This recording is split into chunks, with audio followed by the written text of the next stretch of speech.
आज आपण चर्चा करणार आहोत की राज्यामध्ये तुम्ही जर एक गव्हर्नमेंट फिजिओथेरपी कॉलेजमध्ये ऍडमिशन करायचा विचार करत आहात 2025-26 ला, तर किती ऑल इंडिया रँक पर्यंत तुम्हाला जे आहे ते सीट अलॉटमेंट होऊ शकतं. व्हिडिओ स्टार्ट करायच्या अगोदर एक गोष्ट लक्षात ठेवा, हा जो ऑल इंडिया रँक आहे ना, तो लास्ट इयरचा क्लोजिंग ऑल इंडिया रँक आहे आणि लास्ट इयरची कंडिशन एकदम अलग होती. त्यामुळे लास्ट इयर जो आहे ना, तो सर्वच कोर्सचा कट ऑफ खूप जास्त हाय होता.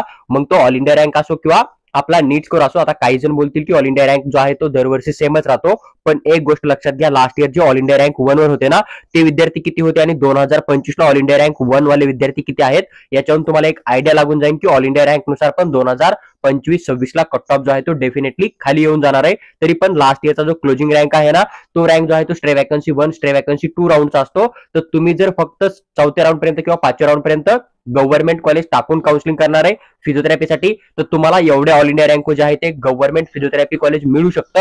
फरक फक्त एवढाच आहे की लास्ट इयरला जे सर्वात कमी कट ऑफचं कॉलेज होते ना, त्याच्याऐवजी तुम्हाला दुसरं पण कॉलेज अलॉटमेंट होऊ शकतं. कारण लास्ट इयर ज्यांनी चॉईस फिलिंग केली त्यांची चॉईस अलग होती आणि यावरची जे मुलं चॉईस फिलिंग करणार आहे त्यांची चॉईस जी आहे ती अलग असणार आहे.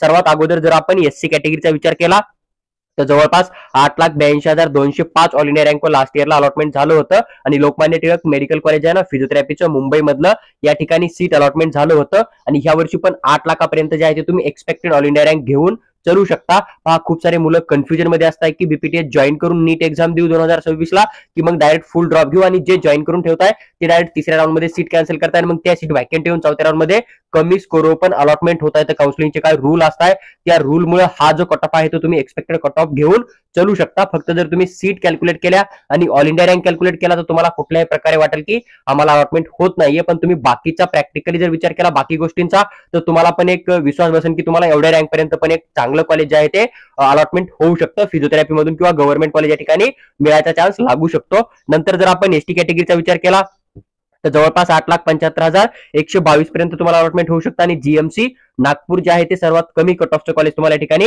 फिजिओथेरपीसाठी बघायला भेटेल. त्यानंतर जर आपण पुढची कॅटेगरी फीजे कॅटेगरीचा विचार केला तर जवळपास या ठिकाणी 17,60,676 पर्यंत अलॉटमेंट झालेला आहे आणि सेट जीएस फिजिओथेरपी कॉलेज मुंबईचं आहे ना, तर या ठिकाणी सीट अलॉटमेंट झालं होतं. त्यानंतर जर आपण एनटी बी कॅटेगरीचा विचार केला तर जवळपास 2,54,586 पर्यंत अलॉटमेंट झालेला आहे आणि एसेट जीएस फिजिओथेरपी कॉलेज मुंबईचं तुम्हाला सर्वात कमी कट ऑफ कॉलेज या ठिकाणी बघायला भेटून जाईल. त्यानंतर जर आपण पुढची कॅटेगरी एनटीसी कॅटेगरीचा विचार केला तर जवळपास 4,80,889 पर्यंत अलॉटमेंट झालेला आहे. टोपीवाला नॅशनल मेडिकल कॉलेज आहे फिजिओथेरपीचं मुंबईमध्ये या ठिकाणी. त्याच्यानंतर जर आपण पुढच्या कॅटेगरीचा विचार केला तर जवळपास तुम्हाला या ठिकाणी एनटीडी कॅटेगरी बघायला भेटेल. तर जवळपास 18,88,242 पर्यंत अलॉटमेंट झालेला आहे आणि set GS physiotherapy college Mumbai आहे. पहा, आता एखाद्या कॅटेगरीचा एवढा जास्त तुम्हाला ऑल इंडिया रँक असताना पण अलॉटमेंट होताना काबर बघायला भेटते, कारण त्या कॅटेगरीचे जे मुलं आहेत त्यांना फिजिओथेरपी हा कोर्स घेणंच नसतं. ते जर एमबीबीएस नाही भेटलं किंवा बीएमएस नाही भेटलं तर काउन्सिलिंग मधून आउट होऊन डायरेक्ट ड्रॉप करताय, ते फिजिओथेरपी किंवा बीएचएमएस ला टाकत नाहीये. त्यामुळे बीएचएमएस असेल किंवा फिजिओथेरपी असेल किंवा मग प्रायव्हेट बीडीएस असेल ना, हे तुम्हाला खूप जास्त कमी रँक पण अलॉटमेंट होऊ शकतं. कारण बरेच मुलं असे आहेत की त्यांना ह्या डिग्री करणंच नसतं. मग त्यांना जरी ड्रॉप करायचं असेल तर ते अदर करिअर फार्मसी असेल, ऍग्रिकल्चर असेल किंवा इंजिनिअरिंग असेल ना, तर तिकडे ते करिअर बनवताय किंवा डायरेक्ट कोणी प्लेन जे आहे ते बीएससी बीए करून मग स्पर्धा परीक्षेमध्ये पण जाऊ शकताय. त्याच्यामुळे काही कॅटेगरीचे मुलं फिजिओथेरपी बीएचएमएस आणि बीडीएस टाकतच नाही. त्यामुळे कट ऑफ किती जाईल हा अंदाज तुम्ही लावू शकत नाही. त्याच्यामुळे तुम्ही जस्ट क्वालिफाय जरी झालेला असाल किंवा मग तुम्ही जस्ट नीट एक्झाम दिली, ऍप्लिकेशन फॉर्म फिल करताय ना, तरी पूर्ण शेवटच्या राऊंड पर्यंत गव्हर्नमेंट कॉलेजला नक्की ट्राय करा, जेणेकरून की तुमचा कुठल्याही प्रकारे नुकसान होणार नाही. त्यानंतर जर आपण पुढच्या ह्याचा विचार केला कॅटेगरीचा तर एसीबीसी मधून जवळपास 6,95,964 एवढ्या ऑल इंडिया रँक पर्यंत अलॉटमेंट झालेला आहे आणि सेट जीएस मेडिकल कॉलेज आहे ना नागपूरचं, या ठिकाणी तुम्हाला अलॉटमेंट झालेलं आहे. सॉरी, जे जीएमसी नागपूरचं फिजिओथेरपी कॉलेज आहे ना, या ठिकाणी तुम्हाला अलॉटमेंट झालेलं बघायला भेटेल. नंतर जर आपण ओपन कॅटेगरीचा विचार केला तर जवळपास 3,49,970 पर्यंत अलॉटमेंट झालेला आहे. लोकमान्य टिळक फिजिओथेरपी कॉलेज मुंबईचं जे आहे त्या ठिकाणी सीट अलॉटमेंट भेटली होती. त्याच्यानंतर जर आपण विचार केला ईडब्ल्यूएस मधून समजा तर जवळपास 2,49,924 एक्सपेक्टेड ऑल इंडिया रँक तुम्ही घेऊन चालू शकता आणि जीएमसी नागपूरमध्ये तुम्हाला अलॉटमेंट होण्याचा चान्स या ठिकाणी लागू शकतो. लास्ट इयरला अलॉटमेंट झालं होतं. ओबीसी कॅटेगरीचा जर आपण विचार केला तर 6,67,662 एवढ्या रँकवर सीट भेटलं होतं आणि ते पण जीएस फिजिओथेरपी जे आहे ना मुंबईचं, या ठिकाणी अलॉटमेंट झालं होतं. डिफेन्स 1 मधून जवळपास 5,91,289 पर्यंत अलॉटमेंट झालं होतं. जीएमसी नागपूरमध्ये सीट भेटली होती. डिफेन्स 2 चा जर विचार केला तर जवळपास 7,76,680 पर्यंत अलॉटमेंट झालं होतं आणि सेट जीएस फिजिओथेरपी मुंबईमध्ये या ठिकाणी अलॉटमेंट झालं होतं.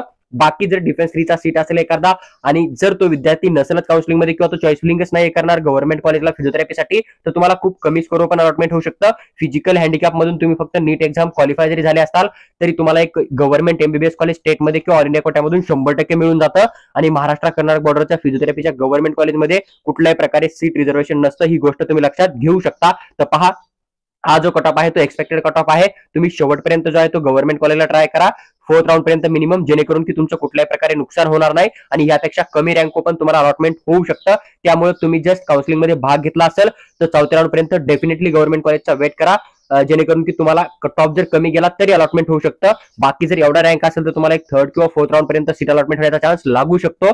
तुम्हाला जर अजून काही फी स्ट्रक्चर किंवा कट ऑफचे किंवा येणाऱ्या अपडेटचे व्हिडिओ हवे असतील तर तुम्ही चॅनलला सबस्क्राईब करून आमच्यासोबत जुळून राहा, जेणेकरून ज्यावेळेस जी अपडेट येईल त्यावेळेस ती सविस्तर एक्सप्लेन करून आम्ही तुमच्याबरोबर नक्की शेअर करू. आणि तुम्हाला जर तुमची काउन्सिलिंग जी आहे स्टेटची ती डीपीटी मेडिकल कन्सल्टन्सी थ्रू करणार असेल तर तुम्ही आम्हाला व्हॉट्सअपवर मेसेज टाका, आम्ही तुम्हाला तिथे पेड काउन्सिलिंग बद्दल सविस्तर माहिती नक्की शेअर करू.